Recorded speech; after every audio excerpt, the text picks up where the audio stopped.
For those of you who may or may not know, I lost my original Lemonade Mindset Substack, and that meant I lost all of my subscribers. So I didn't have enough subscribers to go live for a while, but now I do. So hello, welcome in. How are you today? It's Wellbeing Wednesday, and I want to talk about a couple things, some things that I'm doing, and to check in with you guys, of course, to see how you're doing. But I'm gonna give people a few minutes to get in here. Although I try to start my stuff on time, the tech was kind of getting in my way. But I'm here. And so let me put in some links for you to so you can understand, connect to some of the things I'm talking about. And let's see. Hopefully I'm doing this right. So here is the link to one of the things I'm talking about today, which is the Womanist Writing Circle. Put that link in there. And then the Rested Teacher Healing Circle. Let me add the link to that as well. Let's see if I can get that.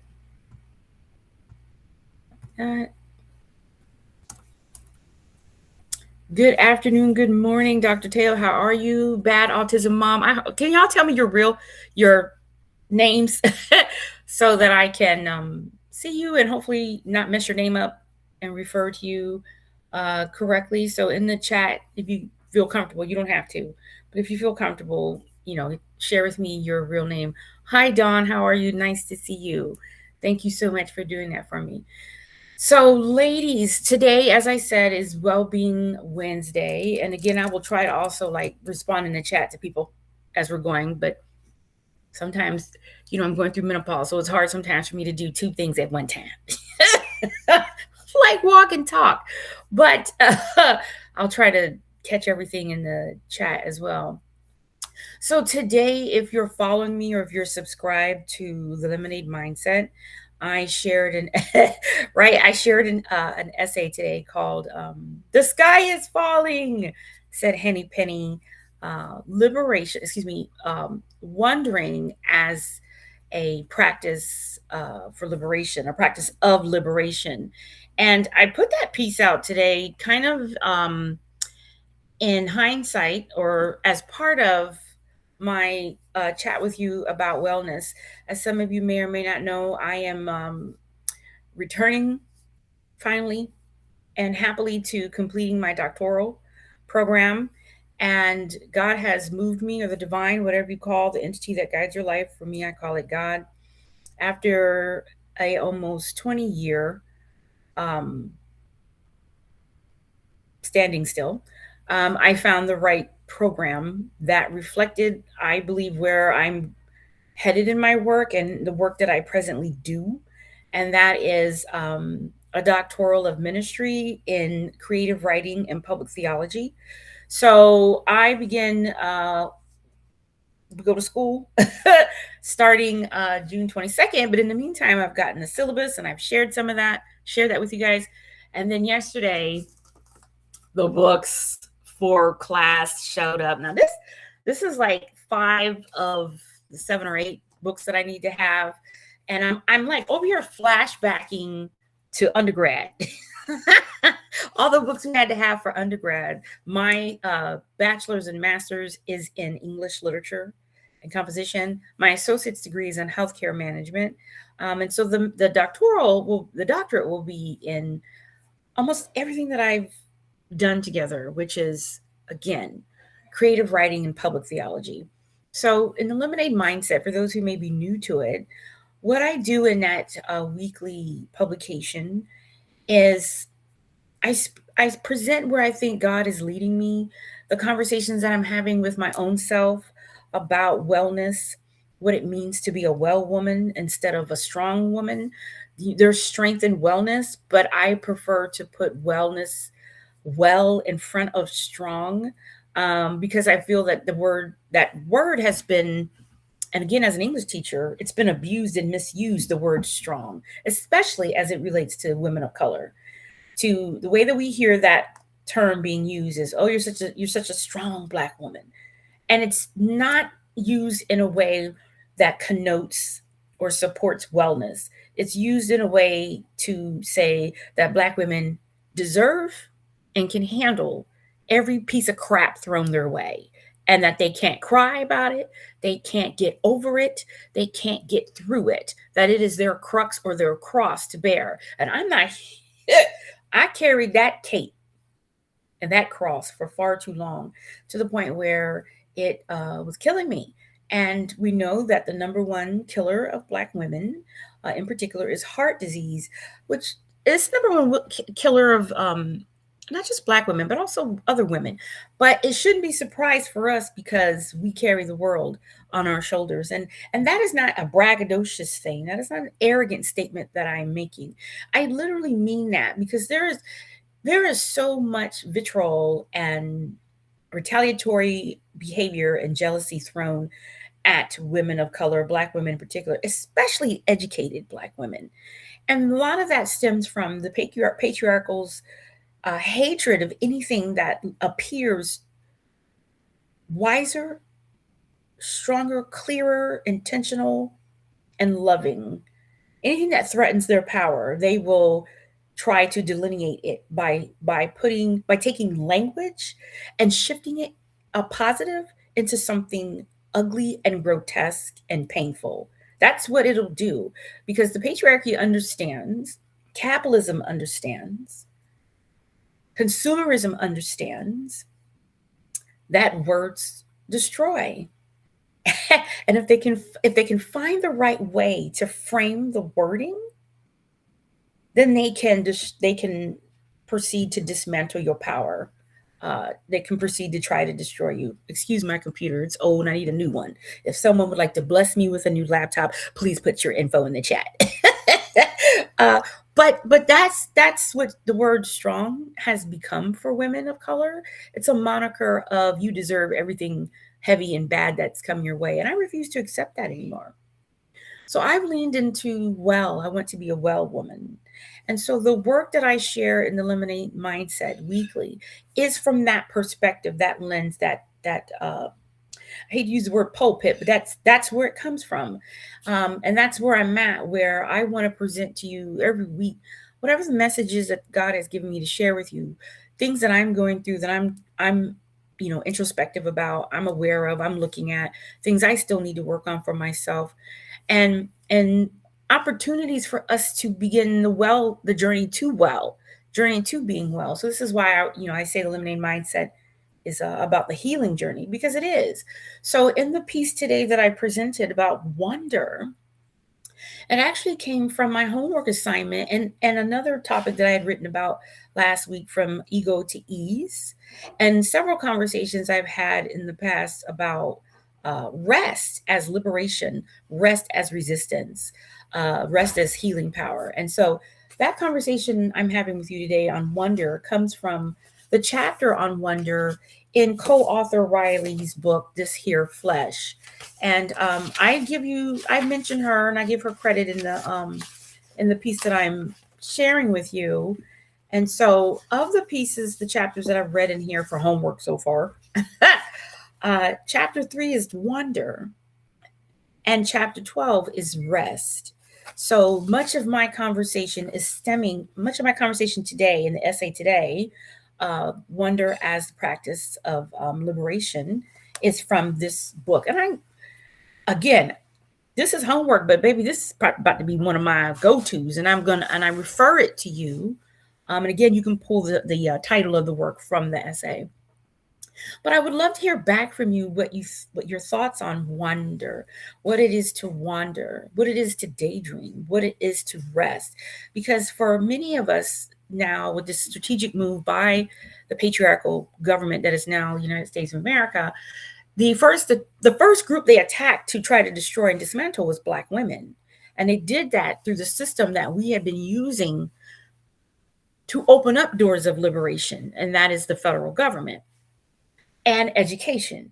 And so this dismantling of quote unquote DEI, which is another moniker for, again, attacking anything that removes their power and removes the narrative that they wish to push, they came after where we were at most powerfully. And so now we have a large population of Black and brown women who are out of work, as well as white women who are out of work, who are looking for their footing, who are trying to regain their footing, find their voices again. Because for a lot of women who lost their jobs, they felt like they'd lost their voices, and it's true in many ways they did. And so how do you find it? How do you get it back again? How do you heal it? How do you grow um, that voice? And for me, as an educator, as someone who's working in education right now, and who's also, trying to regroup, because this dismantling affected education, in that normally, I'd have a full load, but I don't this semester because enrollment is low, and financially it's cost us dearly. It's a financial hit, and that was intentional, right? But how do you not let that rob you? How do you not give it power to destroy or dismantle or dismiss your voice, your work?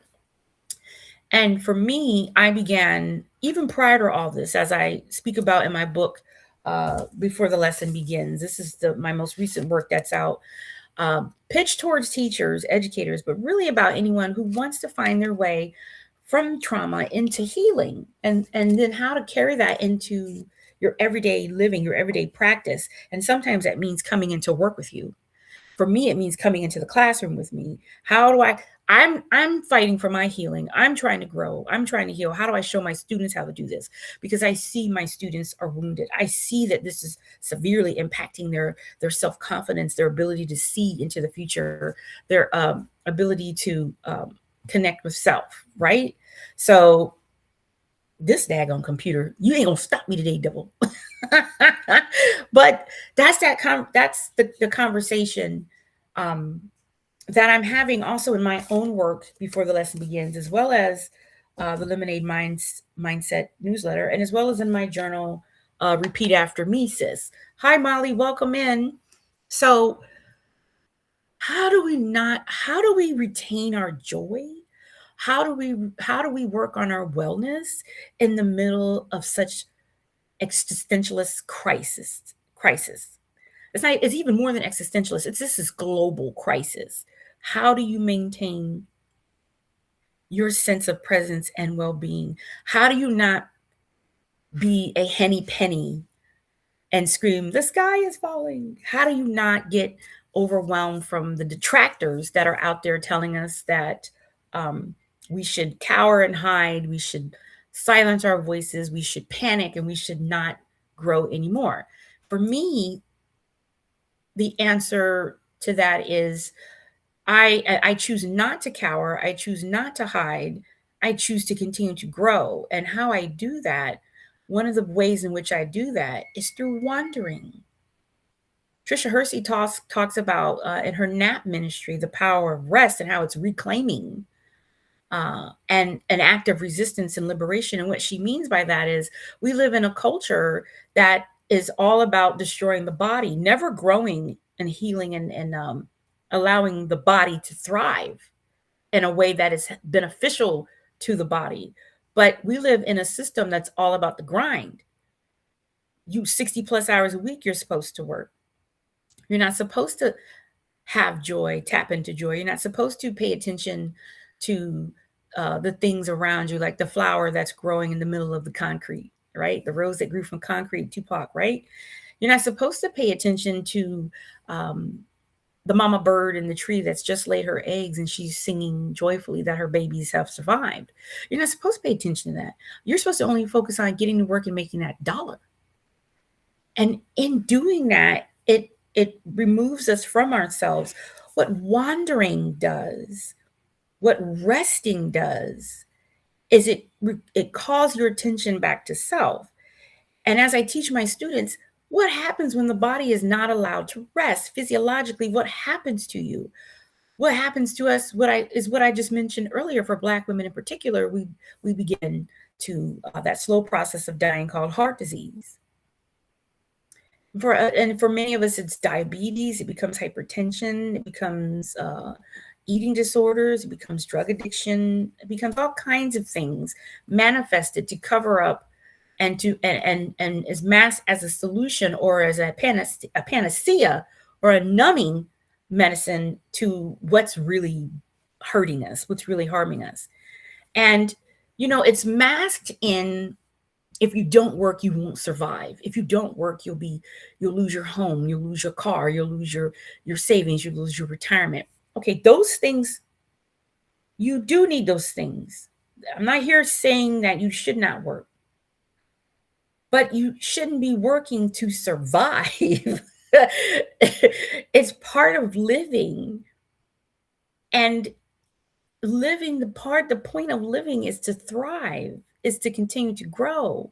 And so when you create a world in which rest is not appreciated, honored, respected, sought after, planned for, developed, then what happens is the body becomes this beast of burden to be driven into the ground. How many of you know the story of John Henry? Right? Do you remember that old folk tale about John Henry? He picked up his hammer and how John Henry was racing against the train to build the tracks.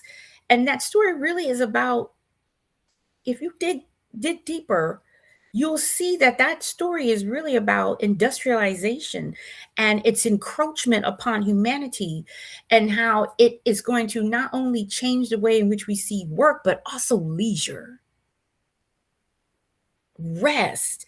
Thank you, Don. Yes, it's a powerful folk tale. And it's so amazing. What I love about teaching literature is that you can find in literature the story of humanity. What worked, what didn't work, what's well, what's not well. You can find all the answers you need to what is happening in our world today and what has happened in the past and why it's still here. You can find all of that in literature. That's what I love about being a lit teacher. And then teaching students, teaching people how to respond, how to enter the conversation about what's happening from either a personal perspective or an analytical perspective or a social justice perspective, whatever that lens is that they choose to have this conversation about what's happening in their world. So when you're pulled away, when you're caught up in the delusion or the illusion that is capitalism, that is consumerism, that is work, work, work, you no longer get to wander because you're too busy moving. You're not resting. You're not recalibrating and rejuvenating your body or your mind. You're not allowing the mind to rest, to settle. And so the body never gets to settle. So what happens, if I have any providers out here, medical providers or psychologists, what happens to that parasympathetic system? You are constantly in flight or fight or freeze or fawn. And there's no growth. There's no room for growth in any of those four states. So we are a culture whose parasympathetic system is either frozen, it's in flight, constantly moving, always nervous, anxious, waiting for the bomb to drop. Always. And so how do you recalibrate your body? How do you become mindful of the things that are happening, the manipulation of work, of what work is, the manipulation of money and what money is? How do you counter that? Especially if all you ever known is work. How many of you have parents and grandparents, all you ever saw was them working? Or you have a husband or a wife who's constantly working. And the excuse always for it is these bills are not going to get paid. We have been so manipulated in our mindset it's been twisted about what work is. And so to seek out rest.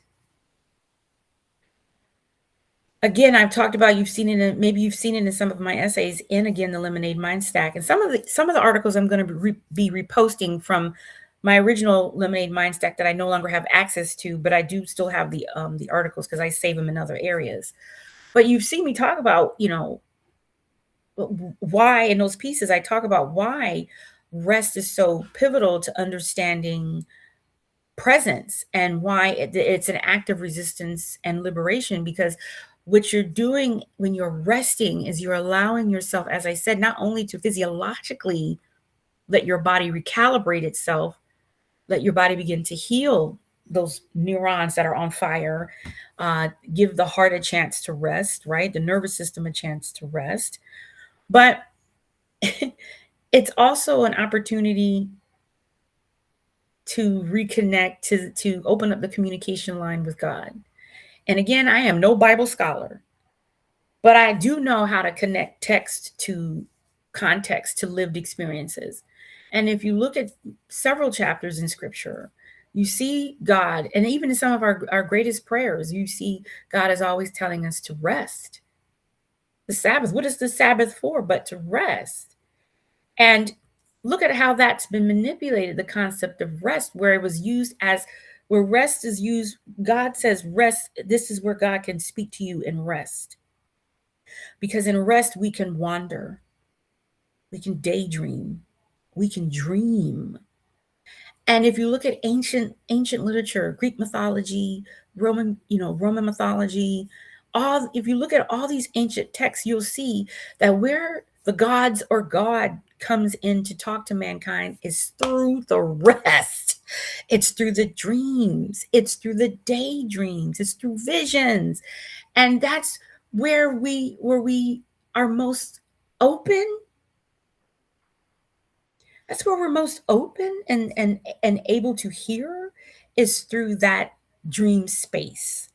But a lot of people, how many of you don't have dreams?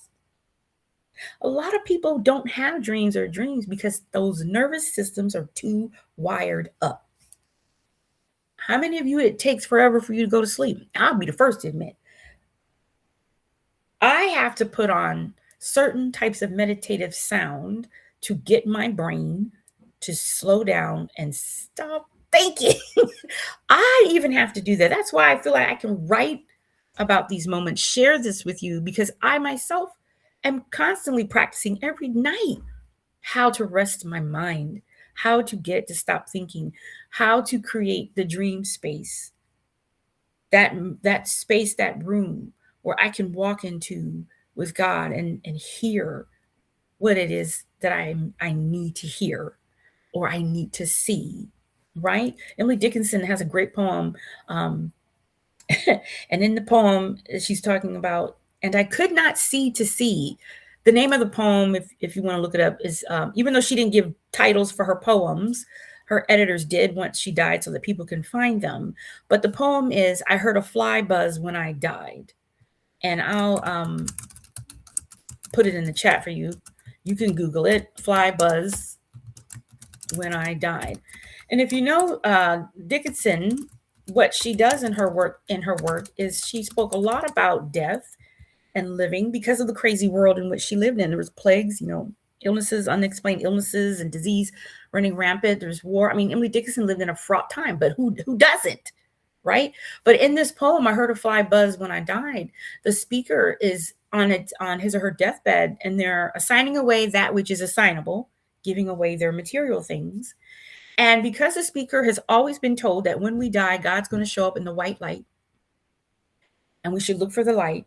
As the speaker is dying, waiting to see the king, a fly, the line goes, there interposed a stumbling buzz, and a fly. And if you know ancient saying, the old belief is that flies are the devil's eyes, right?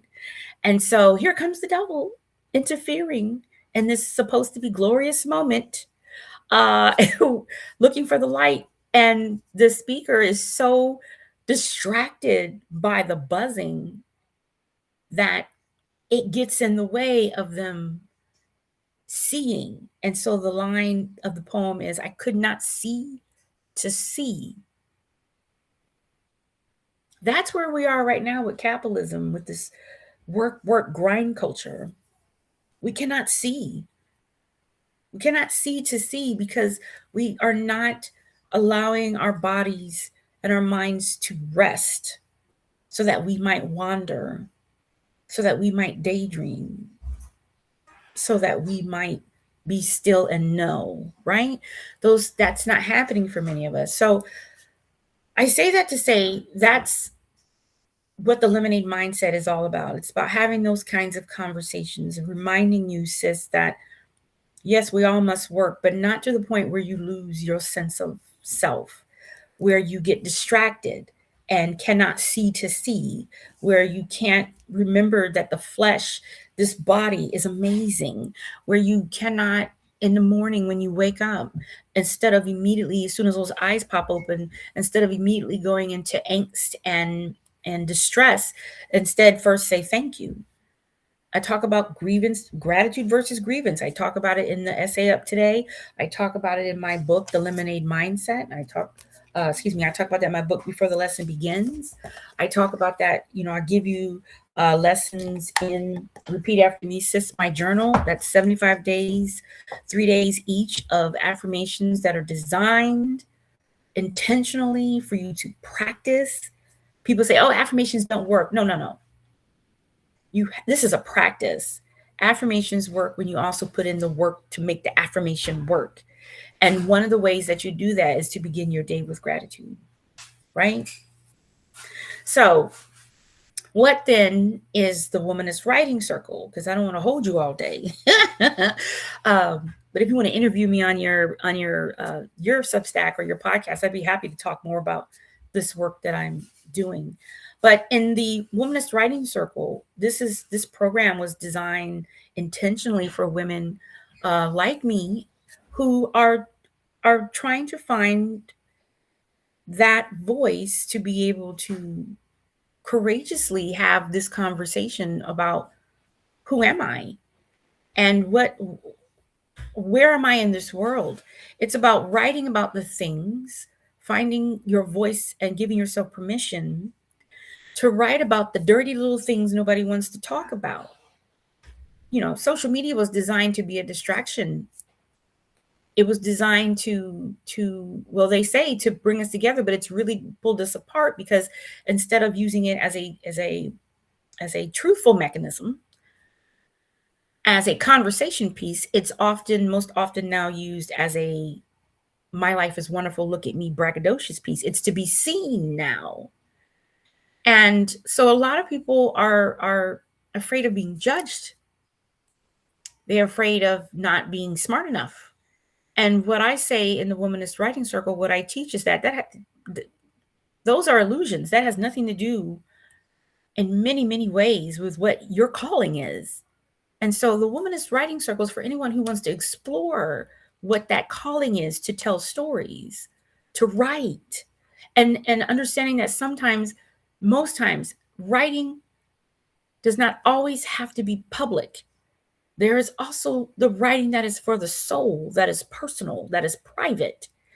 And I show you how to delineate, how to recognize when something that you've written is for you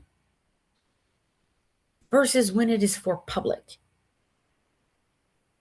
There are two different types of writing, two different voices in many, many ways.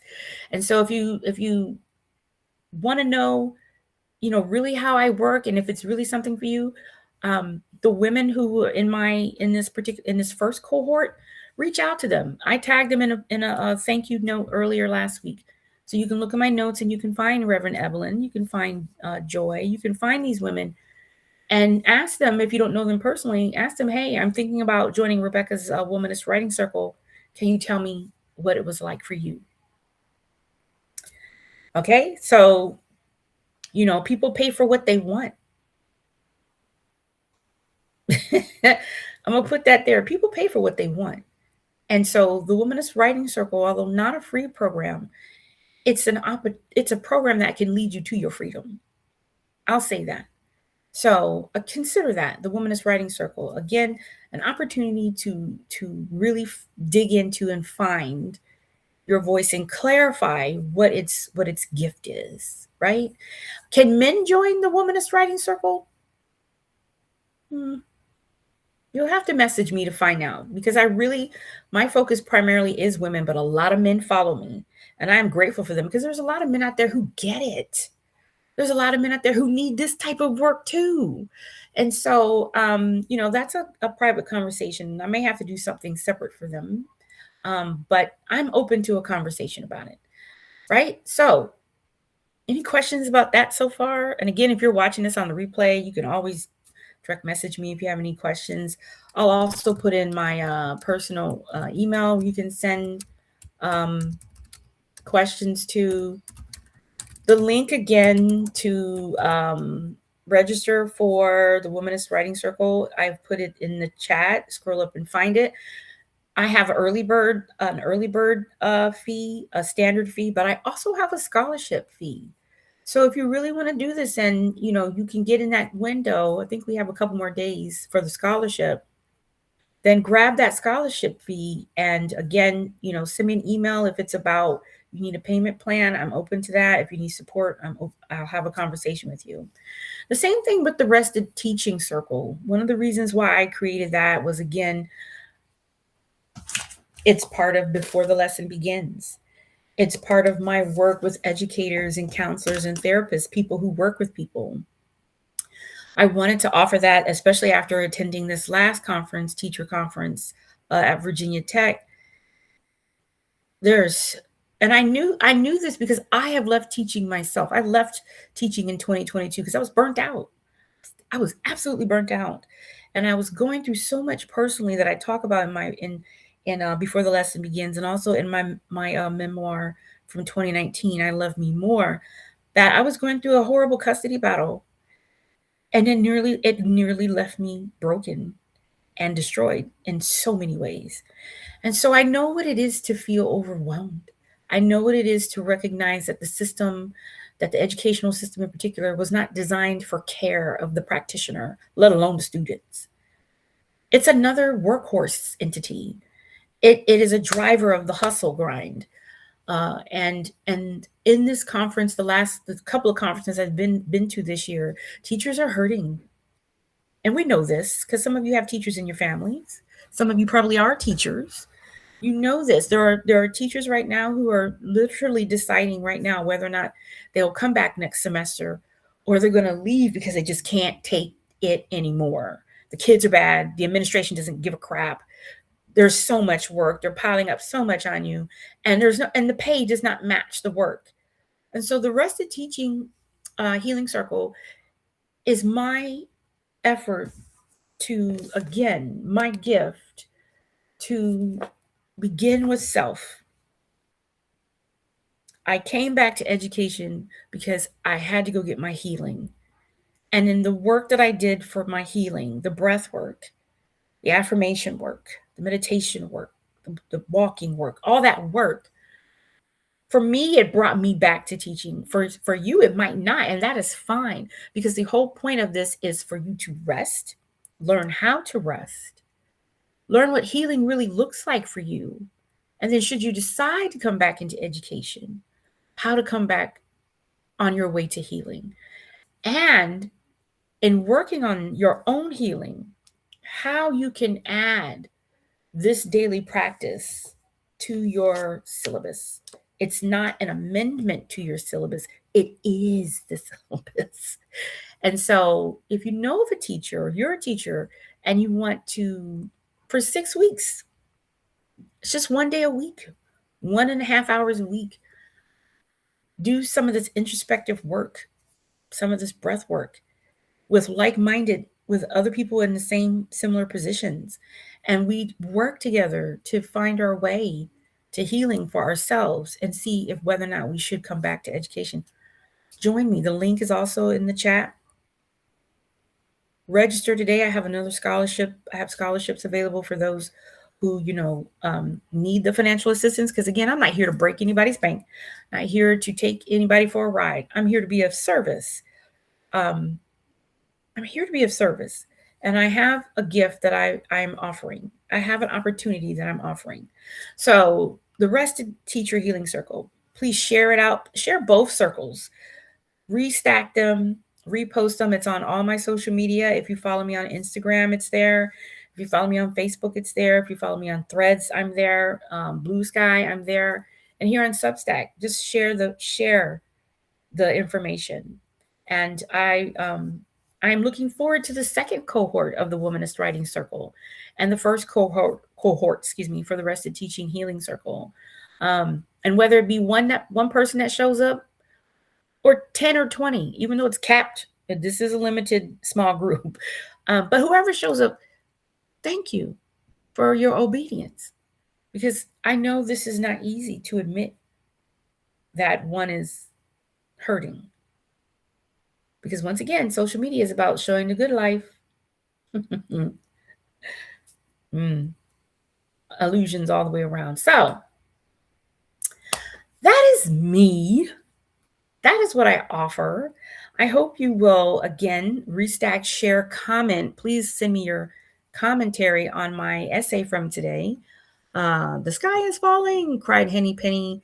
Wonder as practice for liberation, practice of liberation.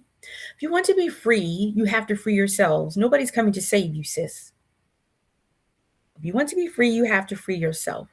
You have to name what it is that has you bound. Name it, identify it, name it, heal it, right? And so that's what these pieces, that's what I'm about, that's what my work is about. And I am so excited, and also a little nervous, because again, I'm doing this work for myself. I'm on this journey too. But I'm excited that God is allowing me to be a conduit for this type of work, right? So some of you may also be asking before I go, what does the baking have to do with the lemonade mindset and all that you do? What does baking have to do with growth mindset work? Everything. Because baking is a growth mindset practice. How? Because even though you've heard all your lives probably that baking has to be an exact science, it's a science, it's a science, the measurements. Yes, some of that is true. Yes, you do need to be careful with the amount of flour you add, the amount of sugar you add, the amount of baking soda, baking powder, right? Yes, salt. You got to, yes, you need to sometimes have exact measurements for those things. But everything else is really up to you. The type of flavor you want to use, the fruit or something that you want to put in it, the shape of the thing. Do you want to make it as a cupcake, or you want to make it as jumbo muffins, or do you want to make it as a sheet cake or double layer cake? What kind of frosting you want? Chocolate, vanilla, lemon, meringue. I mean, the baking is an opportunity to really challenge growth mindset, move you out of a fixed mindset into a growth mindset, just trying it. If it doesn't come out looking like the way you wanted it to, who cares? Because guess what? Everybody gonna eat it because it tastes good. And even if it doesn't taste good, you did it. You tried it. Now you know what doesn't work. Go back and adjust. It's about learning how to fly. Baking is about learning how to fly, how to use those wings. And the glare in this window is really kicking my butt right now, right? That's what it's about. It's a wonderful opportunity for children, especially your grandchildren, your nieces, your nephews, your own kids, to get in that kitchen and figure it out. One of the reasons, again, that I wrote my book before the lesson begins is because my students, I had young people, these young people that came in school through COVID, they did not know how to figure it out. How to figure out what to say, how to figure out what to research. They didn't know how to figure it out. And so baking is an opportunity to teach your kids, your grandchildren, niece, nephew, students, whatever, how to figure things out, how to create, how to use your imagination, how to challenge yourself. And so when I'm sharing my baking videos, it's not just because I'm baking. I am baking. But I'm also showing you how to have fun, how to wander, how to daydream, how to create, how to invent, how to explore, right? My desserts don't always turn out the way I thought they should look, but they're always good. Right? So think about that. Think about that. Consider it and share those videos too. Go to my YouTube, follow my YouTube channel, RLP Productions. And then that's where I put all my baking videos. And then there's me, Rebekah, where you'll probably see most of, you'll see clips from this live. You'll see these on the Rebekah YouTube channel. But still, that's what baking is for. That's what life is for, exploring, right? Having fun. Life is going to do her job. She's MVP every month. That's not going to change. But you have a job too, and that's to learn how to work around, through, over, and under, and have fun doing it. Be present doing it as much as possible. All right. So that's my talk today. Oh, look, that's my TED talk. Again, if you have any questions, you can put them in the chat now really quickly, or you can send them to me and I will answer them. But I appreciate you for spending this time with me, your lunch break probably with me. I appreciate you so much. Make sure you go out there and finish your lunch. Take a walk around the building. Look at the skies. Listen to the birds. If you work at an anywhere near an art gallery, I used to do this when I worked at one of our hospitals here in Richmond. They had an art gallery in the basement of one of the medical buildings. On my lunch break, I used to go down to that art gallery and just sit there and just look at the art. I loved it. It was my reclaiming, not only of my time, Maxine Waters, but of my peace. It was my rest. It was my daydreaming time. And so I encourage you to do that. If you live near an art gallery nearby, just go listen. You're welcome, Dawn. I'm glad you were able to listen. I'm glad you were here. Molly, thank you so much for being here with me today.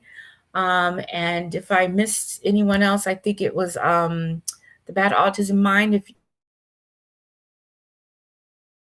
my mom, if you're still here, thank you so much for joining me today. And look for the clips and share the clips if you can, but look for that. And I appreciate you guys so much. And I'm going to figure out how to end this thing. And I will see you guys next time. Happy Wellbeing Wednesday. I love you, sis. Be encouraged. God is amazing, and so are you. All right. I'll talk to you soon. Bye.